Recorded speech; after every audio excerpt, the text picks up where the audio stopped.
Reklamo, imbis na suporta ba ang nakukuha mo sa mga empleyado mo tuwing may ginagawa kang pagbabago sa kumpanya? Alam mo ba ang tamang paraan kung paano nilalatag ang pagbabago nang hindi nagkakagulo ang team mo? Normal ang resistance kapag may nagbabago. Pero kung palaging reklamo ang sagot ng team mo, baka hindi problema ang pagbabago. Baka ang problema ay ang pagpapaliwanag mo nito. Dahil kahit gaano kaganda ang strategy mo, kung hindi ito na ipaliwanag ng tama, babanggain ka pa rin ng team mo. Employees resist change kapag hindi nila naiintindihan kung bakit kailangan ito. Kaya kung gusto mo maiwasan ng reklamo at makuha ang suporta nila, gawin mo to. Unang-una, i-explain ang why bago ang what. Hindi sapat na maipatupad lang. Kailangan nilang maintindihan kung bakit ito importante. Kung hindi nila nakikita ang bigger picture, isipin nila, extra trabaho. Pangalawa, ipakita ang benefit sa kanila. Mas magiging open sila sa pagbabago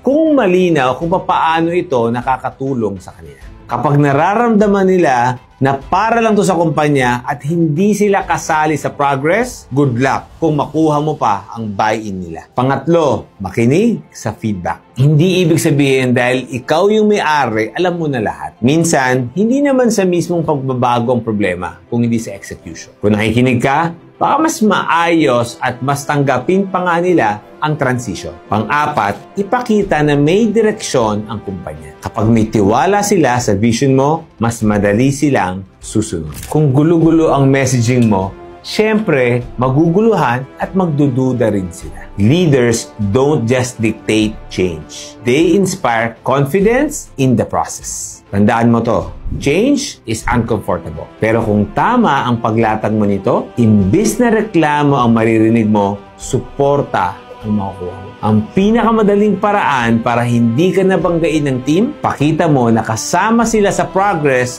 at hindi mo sila iniiwan. The best leaders, hindi lang nagbabago ng system, nagbabago rin ng mindset. Ganito rin sa buhay, hindi takot ang tao sa pagbabago. Takot lang sila na hindi sila naiintindihan. Ikaw, papaano mo nilalatag ang pagbabago sa kumpanya mo para maging smooth ang transition? Baka may matutunan tayo sa isa't isa.